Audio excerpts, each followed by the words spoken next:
Halo semuanya, kembali lagi bersama saya Yasmi Zarani.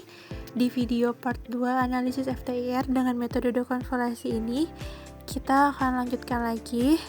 Kita akan membuat grafiknya terlebih dahulu, sama seperti langkah sebelumnya. Ini kita pilih dulu rentang yang akan kita analisis. Ini aku buat rentangnya itu sama ya, di 970 sampai 550. Nah, kemudian jika tadi kita pakai multiple peak fit, di sini kita akan menggunakan peak analyze. Kita buka terlebih dahulu peak analyze-nya, kemudian kita pilih yang FitPix Pro dan juga di manual ya. Kemudian kita next, kita pilih baseline mode-nya itu diubah ke user defined karena kita mau memilih sendiri untuk titik baseline-nya. Kemudian kita ubah numbernya menjadi 2 agar garis baseline-nya itu lebih terkontrol dan tidak memotong di area puncak. Nah kan dia kalau kayak gini memotong ya, kita ubah, kita modifikasi aja supaya dia itu tidak memotong si garis puncaknya. Kemudian kita ubah terlebih dahulu agar tidak memotong. Kita pindahkan ke bagian yang di bawah dari peak-nya. Itu harus di bawah agar tidak memotong. Nah, seperti ini. Kemudian kita ke done. Nah, setelah itu kita next. Nah, kemudian di sini kita checklist aja, kemudian di subtract now. Nah, setelah itu kita next lagi. Di bagian find peaks itu tuh fungsinya tuh untuk kita tuh mengetahui bagian-bagiannya, kita pilih puncak-puncaknya. Di sini kita pilih kurang lebih ada 5 puncak ya. Kita buat sama seperti sebelumnya. Kemudian di sini setelah di add, kita next.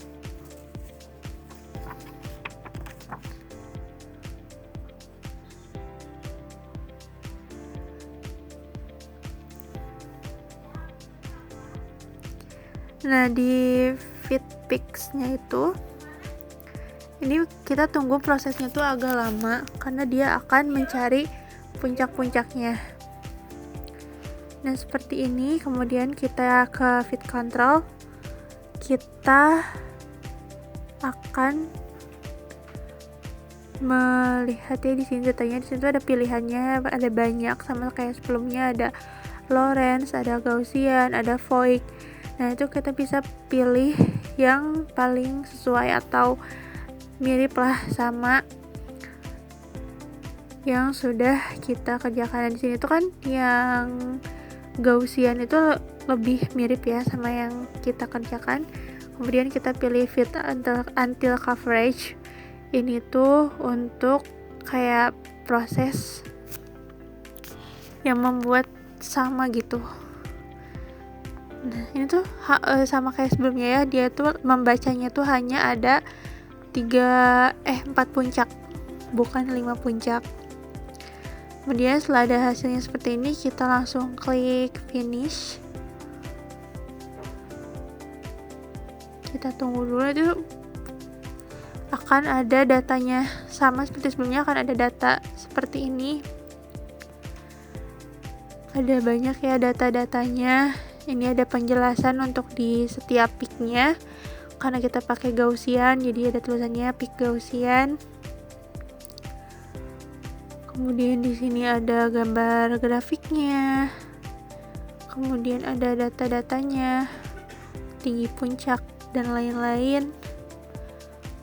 Kemudian ini ada penjelasan tiap peak, dan di sini juga ada penjelasan WFHM, area peak, peak type, dan sebagainya. Kemudian ini untuk hasil dari peak analysis-nya itu bisa kita save, kita ke file, kemudian export graph, kemudian open dialog, kita tunggu. Nah di sini tuh kita ubah terlebih dahulu tipenya itu menjadi PNG,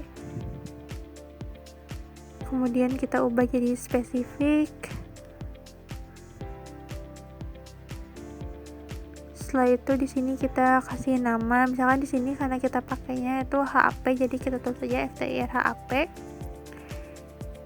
Ini adalah lokasi penyimpanan. Untuk filenya itu kita mau simpan di mana. Di sini misalkan aku simpannya itu di picture. Oke aja. Kita tunggu sampai nanti akan ada muncul tulisan. Kita tunggu dulu prosesnya.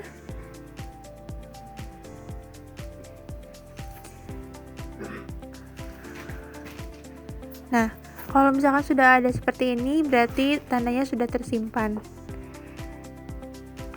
Seperti itu. Kemudian data-data ini juga kita bisa simpan juga ya.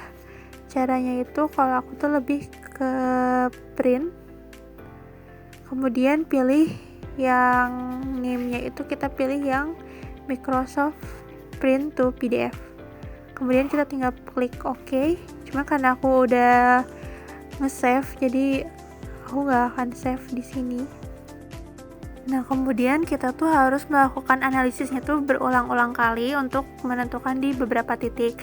Kayak misalkan di sini karena aku dapetnya itu ada HAP, hidroksiapatit, kemudian ada zinc dan juga percampuran antara HAP sama ZNO-nya. Jadi di sini aku tuh melakukan analisisnya tuh di beberapa rentang. Kayak misalkan di sini ada HAP dari antara 425 sampai 510 cm min 1, pangkat min 1. Nah, itu kita tuh menganalisisnya tuh di beberapa titik. Nah, kemudian tadi kan dari hasil analisisnya tuh dapat data-data kayak gini ya. Ini kita bisa lihat ada peak index-nya, kemudian peak type, area fitting, FVAM, kemudian ada tinggi maksimum, tinggi peaks-nya gitu. Kemudian ada center dan area dari peak-nya. Ini tuh kita tuh analisis satu-satu. Nah, kita tuh melakukan analisisnya tuh beberapa kali di beberapa titik agar kita tuh bisa mendapatkan perbandingan hasilnya lebih jelas. Kenapa harus dipotong-potong? Supaya hasil dekonvolusinya tuh bisa mudah dan gak berat gitu. Jadi kita harus tentuin dulu di mana titik-titik yang pas. Kayak misalkan tadi HAP itu kita pilih dari beberapa rentang itu tuh untuk bagian fosfatnya. Kemudian yang zinc juga itu tuh adalah bagian zincnya. Kemudian untuk HAP-ZNO itu kita pilih di rentang yang sama, ada 3 rentang. Itu tuh fungsinya untuk kita membandingkan apakah ada pengaruh dari ZNO ke HAP-nya, ke fosfatnya, khususnya ke fosfat, karena gugus fosfat itu merupakan gugus fungsi utama yang ada dari hidroksiapatit.